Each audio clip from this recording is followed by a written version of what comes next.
Hello दोस्त, स्वागत है आप सभी को अपने प्यारे से यूट्यूब चैनल ITT आइकॉन में। आज के क्लास में हम क्लास 10th के हिस्ट्री चैप्टर नंबर 2 के ये सेकंड क्लास करने वाले हैं।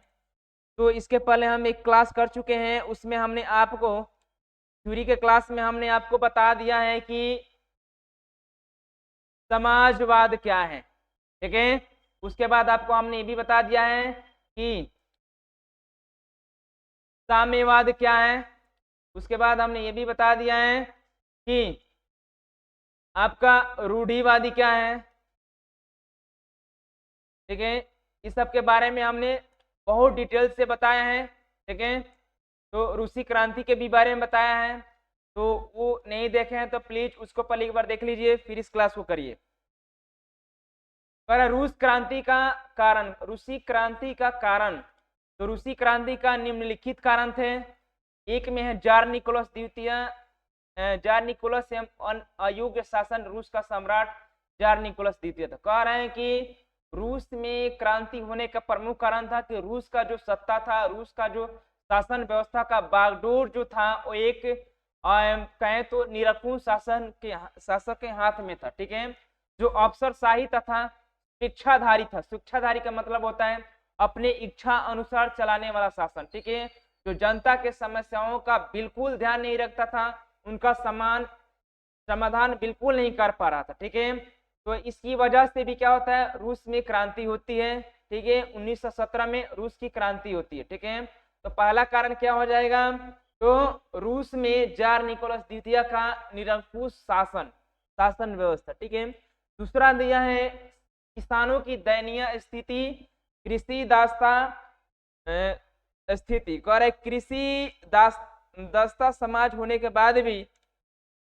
किसानों की स्थिति में कोई सुधार नहीं हो। कर कृषि दास्ता समाप्त होने के बाद भी क्या हो जाएगा, समाप्त होने के बाद भी कह रहे कि रूस में, ठीक है, रूस में किसानों की स्थिति सुधर नहीं हो सका, उसको सुधरा नहीं, कोई उसमें चेंजिंग नहीं हुआ। ठीक है, इसकी वजह से भी रूस में क्रांति हुई। तीसरा दिया है मजदूरों की दयनीय स्थिति। इन्हें कह रहा है कि जो मजदूर की जो वहाँ की स्थिति थी काफी दयनीय थी, इन्हें अधिक काम करना होता था परंतु उनकी मजदूरी कम थी। रूस की जो जनता थी अधिक से अधिक उससे श्रम लिया जाता था, काम करवाया जाता था, उसके बदले में जो था न्यून या तो कहें तो कम उसको क्या दिया जाता था, मजदूरी दिया जाता था। ठीक है, चौथा था औद्योगिकरण की समस्या।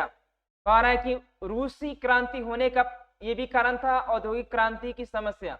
राष्ट्रीय पूंजी के अभाव में यहाँ अधिक अवधि की कारण नहीं हो पा रहा था। कह रहा है कि राष्ट्रीय पूंजी जो था एकदम सीमित हो गया था, कम हो गया था। ठीक है, उस समय क्या था, प्रथम जो था विश्व युद्ध चल रहा था। ठीक है, तो उस समय ये रूस में क्रांति हुई और रूस में क्रांति के एक प्रमुख कारण था औद्योगिकरण की समस्या।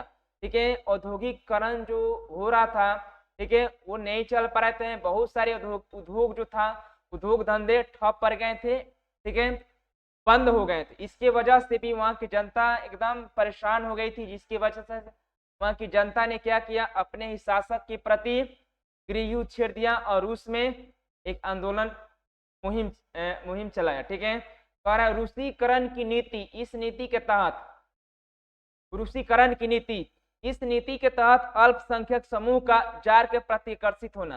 कह रहा है कि रूसीकरण की नीति का मतलब ये है कि रूस का जो शासक था वो चाहता था कि रूस की जितनी भी सैनिक है या फिर कहें तो जितनी भी नागरिक है, सैनिक है, प्रशासन है, सब क्या करे, वो जो था ये उसी के धर्म को अपनाए। इस वजह से जो सम्राट था उसने कहा था एक रूस, उसका कहना था एक रूस, ठीक है, तथा एक शासक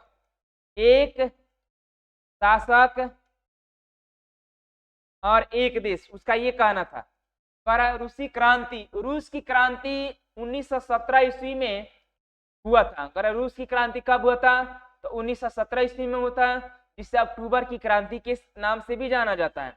और उसी क्रांति के समय उसका सम्राट यानी रूस का जो सम्राट था जार निकोलस द्वितीय था। कौन था, जार निकोलस द्वितीय। रूस की क्रांति के समय वहां का शासक कौन था? तो जार निकोलस द्वितीय था।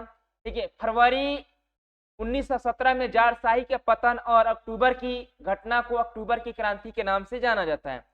1917 ईस्वी की रूसी क्रांति का नेता लेनिन था। कह रहा है 1917 में जब रूसी क्रांति हो रहा था उसका नेता कौन था? तो नेता था आपका लेनिन। जो किस दल का नेता था? तो ये आपका बोल्शेविक दल का नेता था। किस दल का था? बोल्शेविक दल का नेता था। खूनी रविवार क्या है? पर खूनी रविवार क्या है? ठीक है, 22 जनवरी कह रहे नए कैलेंडर के अनुसार 22 जनवरी को, और पुराने कैलेंडर के अनुसार देखा जाए तो कब? 9 जनवरी को। ठीक है, कह रहे कि 22 जनवरी 1905 ईस्वी में नए कैलेंडर के अनुसार, ठीक है, लोगों का समूह रोटी दो के नारे लगाते हुए पिट्सबर्ग महल की ओर जा रहे थे, परंतु जार की सेना ने इस निहत्थे लोगों पर गोली चलाने का आदेश दे दिया, जिससे बहुत से नागरिक मारे गए। इस दिन रविवार था, इसलिए इस घटना को खूनी रविवार के नाम से जाना जा रहा है।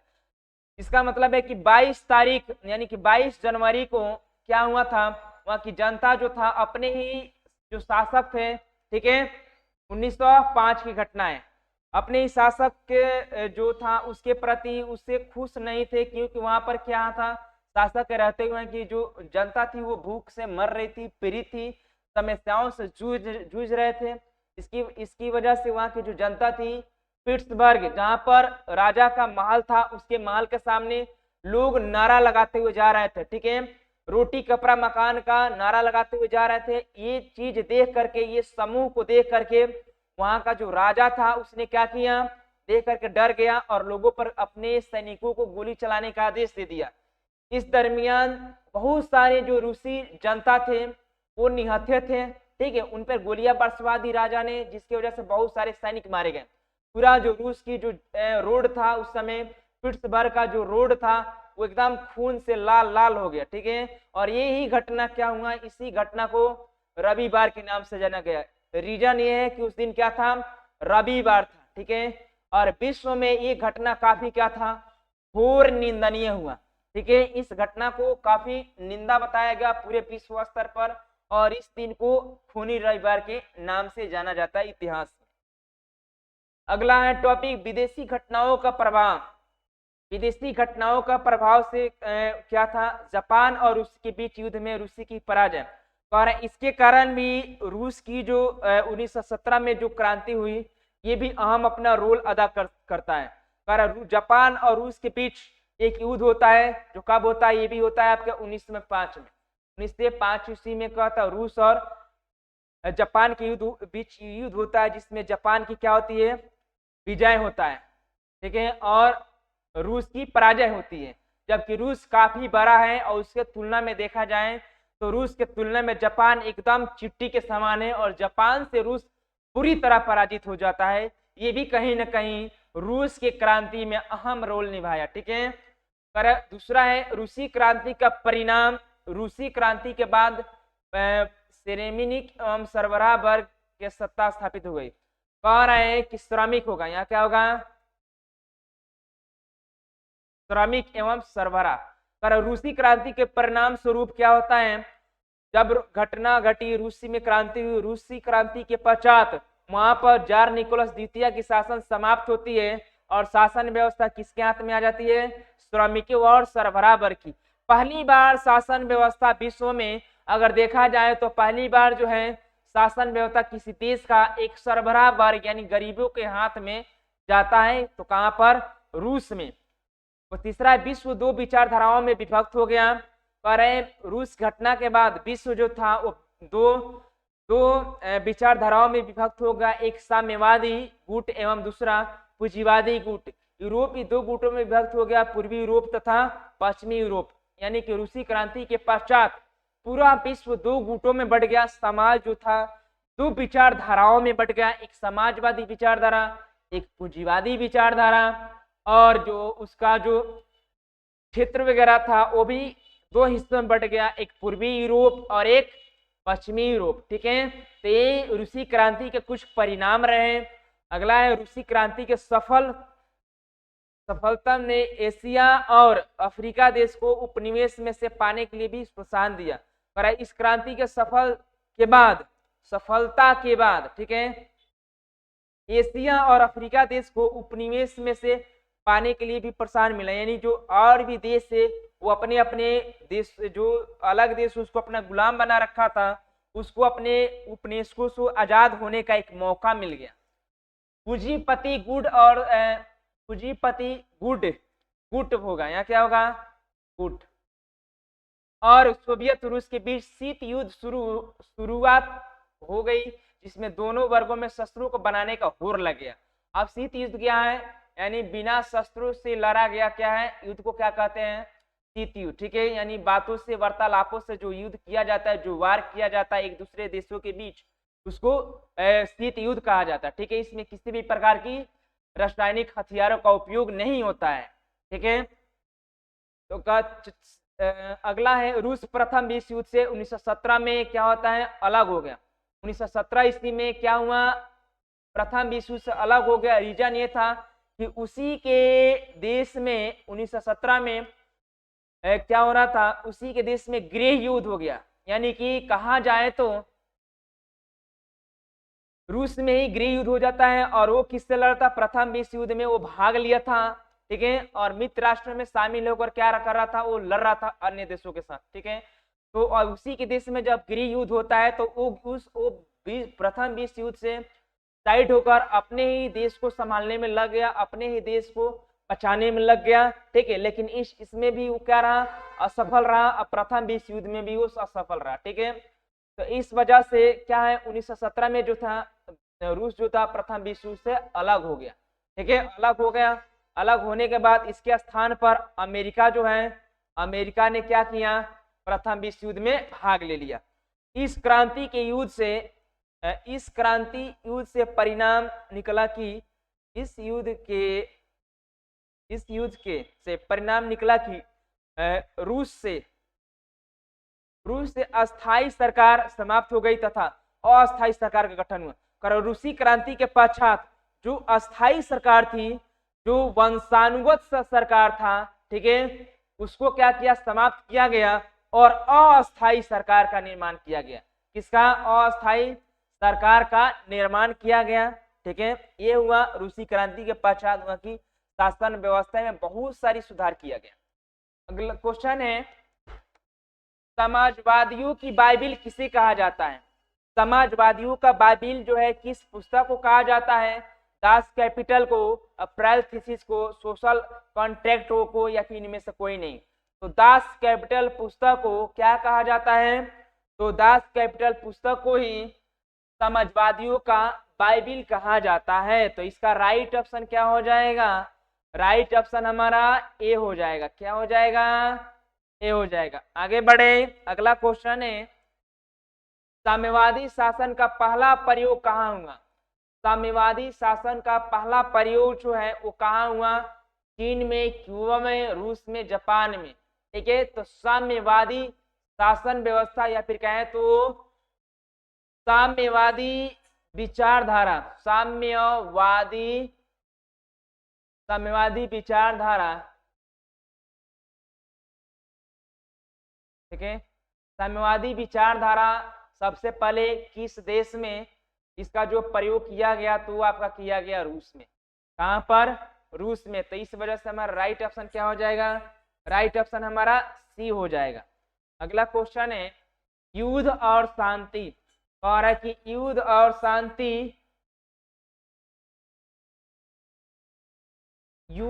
शांति पुस्तक किसने लिखी है। कह रहा है कि कार्ल मार्क्स, ठीक है, तुर्गनेव ने, प्लेखानोवा ने, टॉलस्टॉय ने, या फिर किसने, ठीक है। कह रहा है ये पुस्तक किसने लिखा है, जो ये है युद्ध एंड शांति यानी वार एंड पीस के लेखक कौन है। पुस्तक का क्या नाम है, वार एंड पीस। इस पुस्तक का लेखक कौन है, तो ये जो है इसका जो लेखक है, आप हमें क्या करेंगे, कमेंट में हमें क्या करेंगे, बताएंगे, ठीक है। कमेंट करके बताएंगे कि ये वार एंड पीस जो पुस्तक है इसका लेखक कौन थे, ठीक है। आगे बढ़ते हैं, कार्ल मार्क्स की पुस्तक का नाम क्या है, कार्ल मार्क्स पुस्तक जो कार्ल मार्क्स ने इसमें से कौन सी पुस्तक लिखा था? पर युद्ध और शांति, communist manifesto, Das Kapital, PMC दोनों। तो इसका राइट ऑप्शन क्या हो जाएगा? डी हो जाएगा। यानी कि दास कैपिटल पुस्तक का भी इन्होंने लिखा है, ये इसका लेखक यही है, एंड वार एंड पीस का भी लेखक यही है। ठीक है, युद्ध और शांति। ठीक है, तो इस वजह से इसका आंसर क्या हो जाएगा? आंसर आपका डी यानी दोनों हो जाएगा। अगला क्वेश्चन है, कार्ल मार्क्स का जन्म कहाँ हुआ था? कार्ल मार्क्स का जन्म रूस में, इटली में, रूस में, इंग्लैंड में, जर्मनी में। तो कार्ल मार्क्स का जन्म, कार्ल मार्क्स का जन्म आपका 5 मई कब हुआ था? 5 मई 1818 ईस्वी को कहां पर होता है? जर्मनी के ट्रियर नगर में। कहां पर? ट्रियर नगर में होता है इनका जन्म। ठीक है, एक यहूदी परिवार में होता है, यहूदी परिवार में क्या होता है? इनका जन्म होता है। ठीक है, तो राइट ऑप्शन क्या हो जाएगा हमारा? राइट ऑप्शन हमारा डी हो जाएगा, जर्मनी में। अगला क्वेश्चन है, बोल्शेविक क्रांति कब हुई थी? बोल्शेविक क्रांति कब हुई थी? कह रहे कि 1917 में, नवंबर 1917 में, मई 1919 में, जनवरी 1905 में, फरवरी 1917 में। तो बोल्शेविक क्रांति जो हमारा हुआ था वो नवंबर 1917 ईस्वी में हुआ था। ठीक है, तो इस वजह से राइट ऑप्शन हमारा क्या हो जाएगा? राइट ऑप्शन हमारा राइट ऑप्शन ए हो जाएगा। अगला क्वेश्चन देखते हैं। अगला क्वेश्चन दिया है, रूस की बोल्शेविक क्रांति का नेतृत्व किसने किया था? पर रूस की बोल्शेविक क्रांति का नेतृत्व किसने किया था? लेनिन ने, स्टालिन ने, केरेंस्की ने, या फिर ट्रांस्की ने? ठीक है, तो इसका जो राइट ऑप्शन हो जाएगा, राइट ऑप्शन जो है, बोल्शेविक क्रांति का नेतृत्व आपका किया था किसने? तो लेनिन ने किया था। किसने किया था? लेनिन ने किया था। कब किया था? तो 1917 ईस्वी में। ठीक है, बोल्शेविक क्रांति का नेता या फिर बोल्शेविक दल का नेता या फिर बोल्शेविक क्रांति के नेतृत्व किसने किया था? तो लेनिन ने किया था। तो राइट ऑप्शन क्या हो जाएगा हमारा? ए हो जाएगा। कब हुआ था? 1917 में। राइट ऑप्शन हमारा क्या हो जाएगा? ए हो जाएगा। अगला क्वेश्चन है, कार्ल मार्क्स ने 1867 ईस्वी में किस पुस्तक की रचना की जिसे साम्यवादियों का बाइबिल कहा जाता है? ठीक है, पर द जर्मन आइडियोलॉजी, वर्ग संघर्ष, साम्यवादी घोषणा पत्र, दास कैपिटल। तो कार्ल मार्क्स ने 1867 ईस्वी में एक पुस्तक लिखा जिसका नाम था, ठीक है, दास कैपिटल। क्या नाम था? दास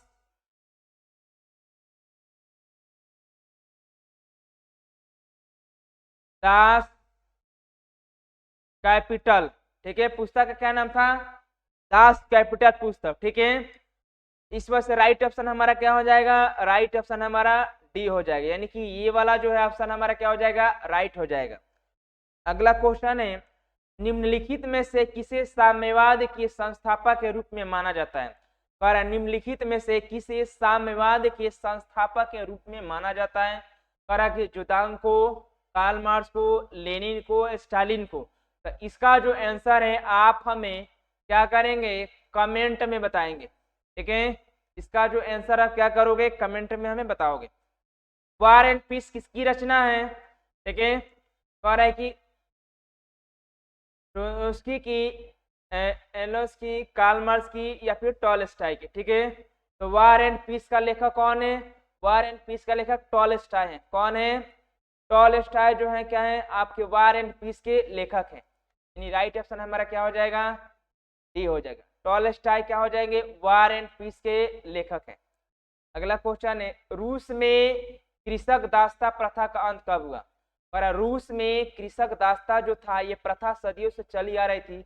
इसका जो है अंत कब हुआ था? 1860 में, 1870 में, 1861 में, फिर 62 में।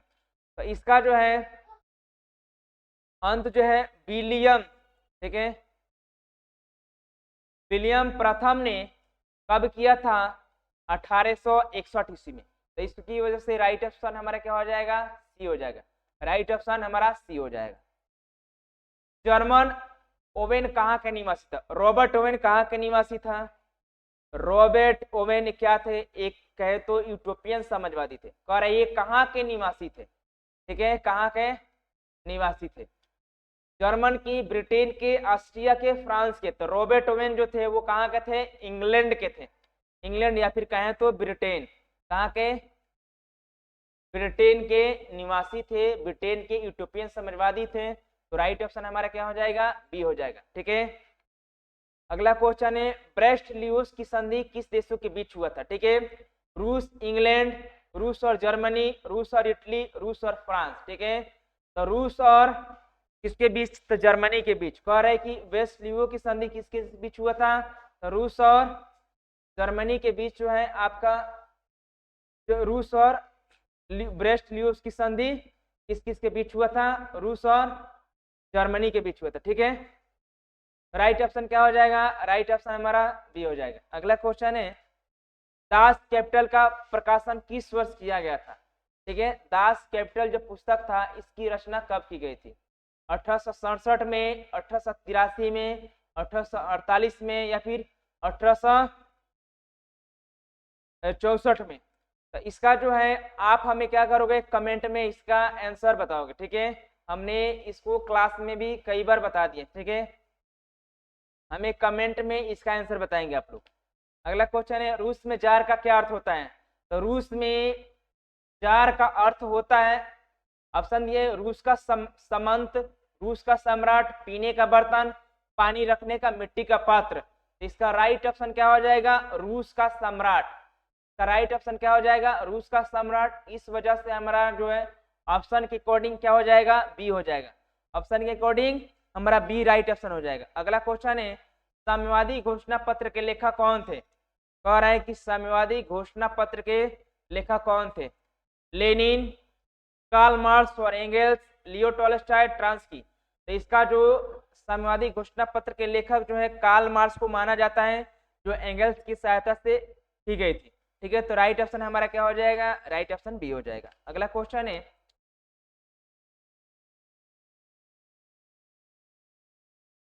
रूसी क्रांति के दो कारणों का वर्णन करें। ठीक है, इसमें जो है रूसी क्रांति के दो कारणों का वर्णन करना है। तो हमने क्या करना है? रूसी सजाएंगे रूसी क्रांति का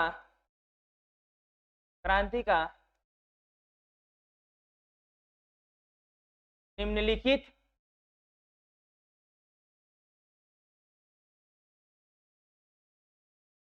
कारण थे। एक में लिखेंगे रूस में निरंकुश शासन का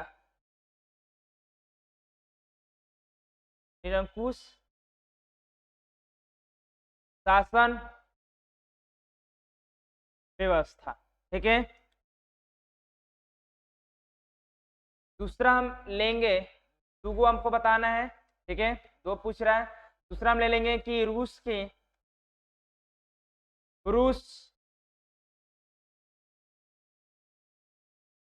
प्रथम विश्व युद्ध में प्रथम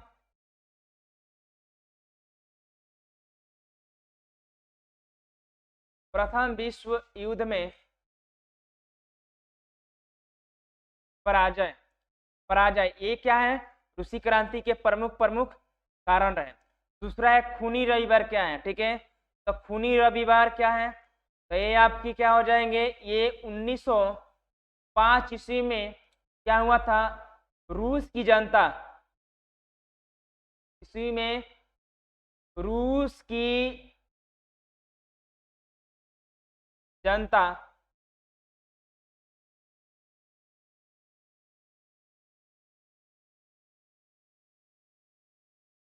अपने ही शासक से असंतुष्ट होकर संतुष्ट होकर होकर शासक के महल के सामने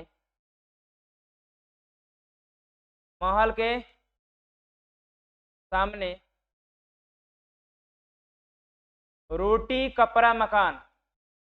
कपड़ा तथा मकान के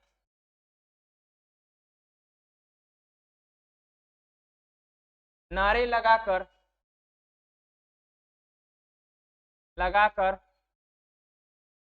जा रहे थे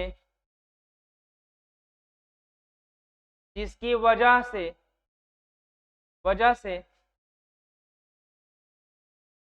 वहां की शासक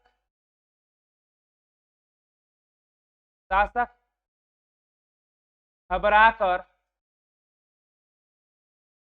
उन पर गोली चलाने का आदेश दे दिया। गोली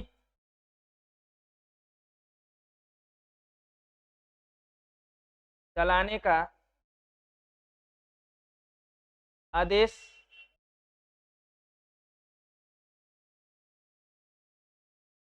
दे दिया।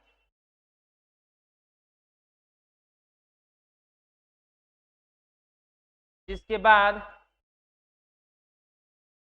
बहुत सारे रूसी जनता मारे गए।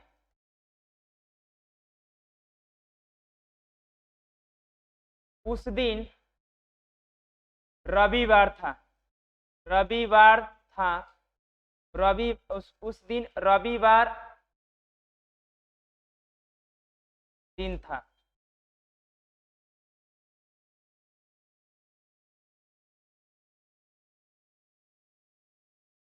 इसलिए इस घटना को खूनी रविवार के नाम से जाना जाता है। खूनी रविवार के नाम से जाना जाता है। ठीक है, इसी घटना को खूनी रविवार के नाम से जाना जाता है। अगला है अक्टूबर की क्रांति क्या थी। ठीक है, तो अक्टूबर की क्रांति क्या थी? तो अक्टूबर की क्रांति में ये हुआ, इसको बोल्शेविक की क्रांति या फिर अक्टूबर की क्रांति या फिर रूसी क्रांति के नाम से जानते हैं। ठीक है, ये क्रांति आपका 1917 ईस्वी में, ठीक है, ईस्वी में हुआ था, हुई थी। ठीक है,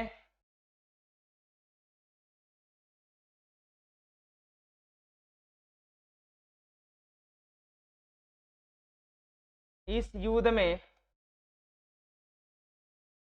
युद्ध करें, इस क्रांति में होगा। ठीक है,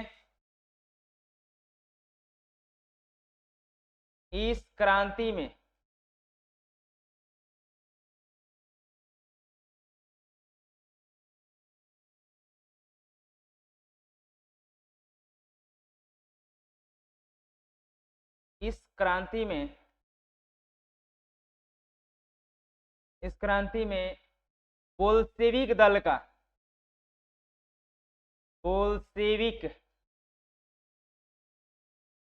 बोल्शेविक दल का अधिक योगदान रहा।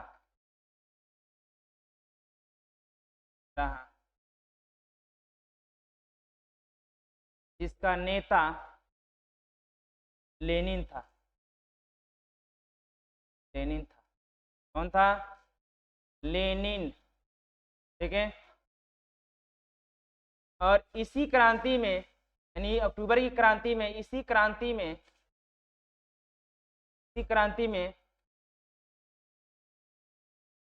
रूस की शासन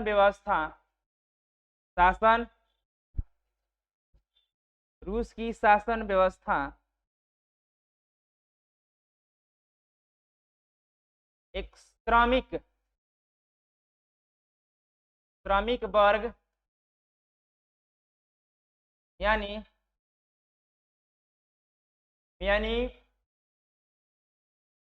सरबराह वर्ग के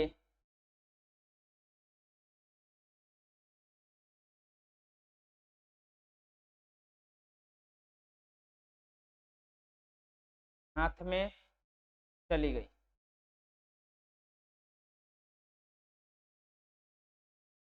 और सरकार अस्थाई से अस्थाई बन गई, अस्थाई हो गई। यानी पहले वंशानुगत था, अब क्या हो गई, अब वो जो है चेंज चेंज के लायक बना दिया गया। अगला है पूंजीवाद क्या है, ठीक है।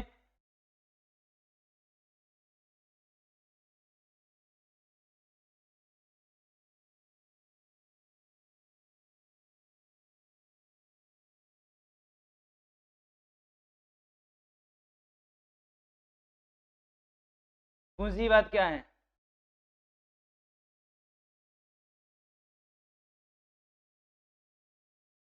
देखेंगे पूंजीवाद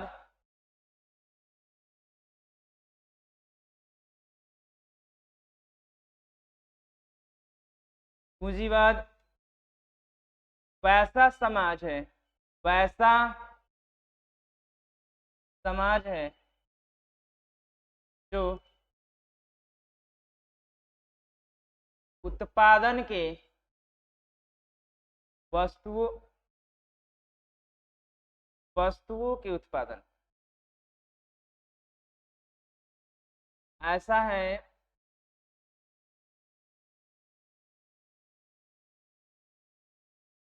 ऐसा है जो वस्तुओं के उत्पादन पर वस्तुओं के उत्पादन पर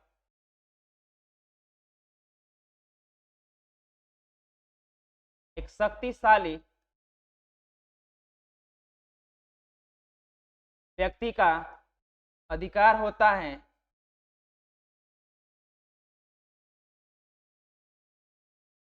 अधिकार होता है जिसे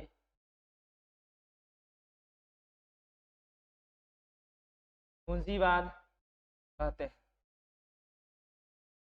इस व्यवस्था में समाज जो है दो हिस्सों में बढ़ जाता है, एक श्रमिक वर्ग, एक पूंजीपति वर्ग। अब पूंजीपति वर्ग जो है वो क्या करते हैं, श्रमिक वर्गों पर हमेशा शोषण करते हैं। अगला क्वेश्चन है साम्यवाद एक नई आर्थिक एवं सामाजिक व्यवस्था थी कैसे, देखेंगे इसका आंसर। साम्यवादी एक ऐसी विचारधारा है, एक ऐसी विचारधारा है जो सरकारी पूंजी को सरकारी पूंजी को आवश्यकता के अनुसार आवश्यकता के अनुसार गरीबों में बांटने की बात करती है।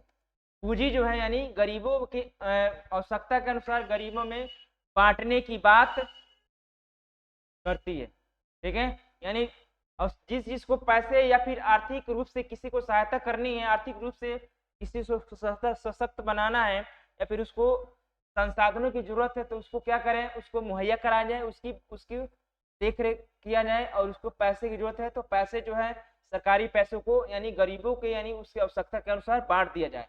ये क्या है, एक इसकी विचारधारा है, ठीक है। इसमें जो है पुराने, ठीक है, पुराने ख्यालों को खत्म खत्म करने की बात की जाती है और और समाज को एक नई सिरे से जीवन जीने का व्यवस्था कराती है, व्यवस्था। अगला टॉपिक है सरबराह वर्ग से आप क्या समझते हैं, ठीक है। लिखेंगे समाज का वैसा वर्ग, समाज का वैसा वर्ग, वैसा वर्ग जो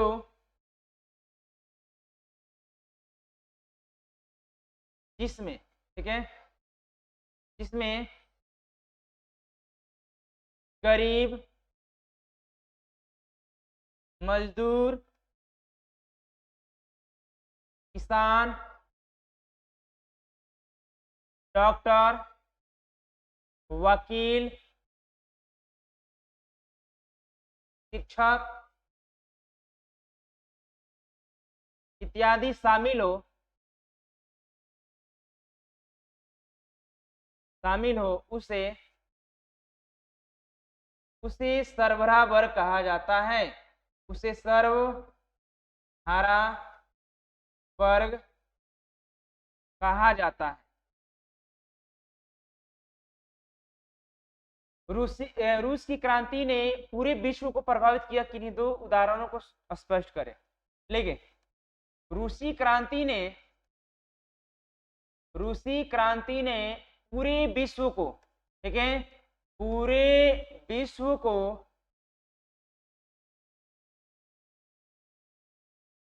प्रभावित किया,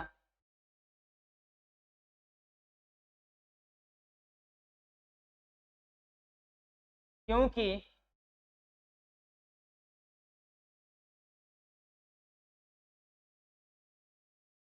इस क्रांति के फलस्वरूप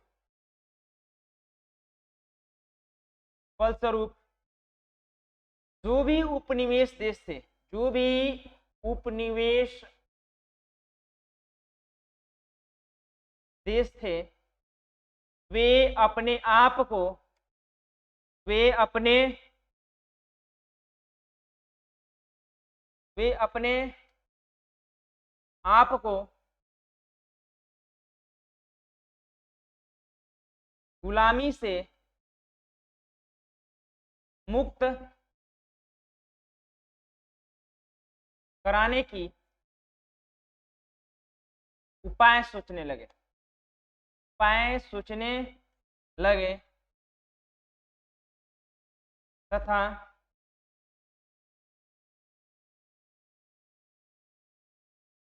अंत में स्वतंत्र भी हो गए,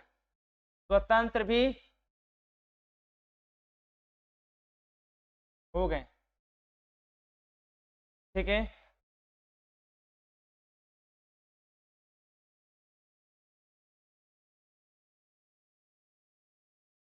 इसका साक्ष्य उदाहरण है, अगर उदाहरण देखा जाए तो उदाहरण क्या है? भारत भी क्या है? एक उपनिवेश था, उपनिवेशी का स्थल था ब्रिटेन का, जो क्या हुआ, वो उसे 1947 में क्या हुआ, स्वतंत्र हो गया, ठीक है। यूरोप जो था वो क्या हो गया, अगर दूसरा देखा जाए, ठीक है, तो यूरोप जो था क्या था, अगर दूसरा देखा जाए तो यूरोप जो था, यूरोप दो हिस्सों में बट गया, ठीक है, एक पूर्वी यूरोप, ठीक है, और एक पश्चिमी यूरोप,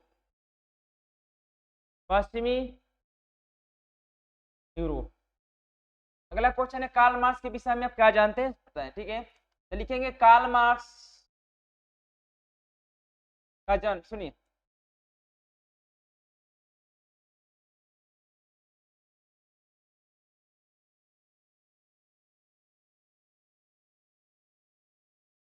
लिखेंगे यहां पर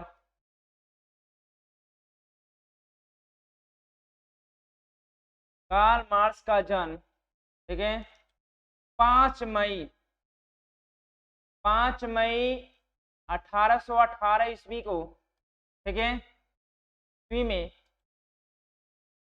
जर्मनी के ट्रियर नगर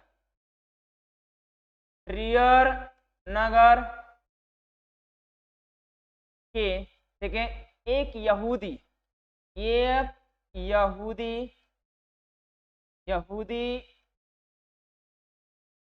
परिवार में इनका जन्म हुआ था। ठीक है,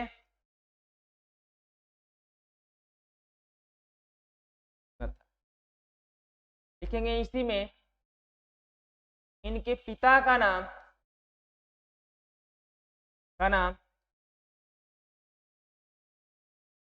पिता का नाम हेनरी मार्क्स था। हेनरी मार्क्स था। इन्होंने आगे की पढ़ाई करने के लिए बर्लिन विश्वविद्यालय चले गए। कहाँ लिखेंगे इसी में इन्होंने हायर एजुकेशन के लिए यानी उच्च शिक्षा के लिए इन्होंने आगे की पढ़ाई के लिए लिखते रहे, आगे की पढ़ाई के लिए बर्लिन विश्वविद्यालय चले गए। कहाँ चले गए? बर्लिन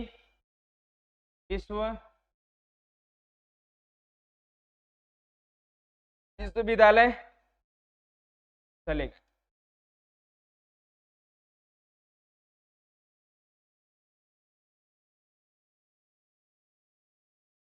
आगे चलकर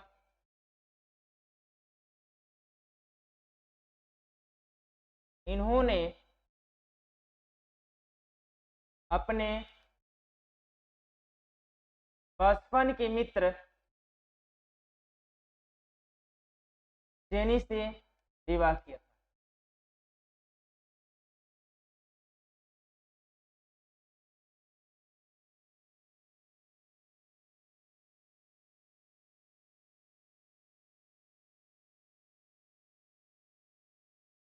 इन्होंने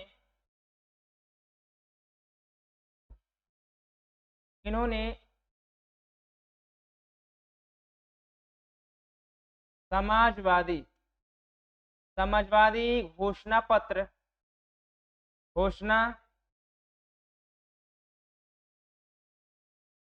पत्र भी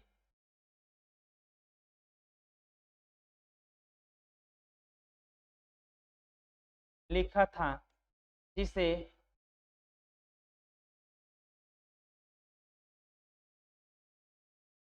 समाजवादियों का बाइबिल कहा जाता है। बाइबिल भी कहा जाता है। आज की क्लास में इतना ही।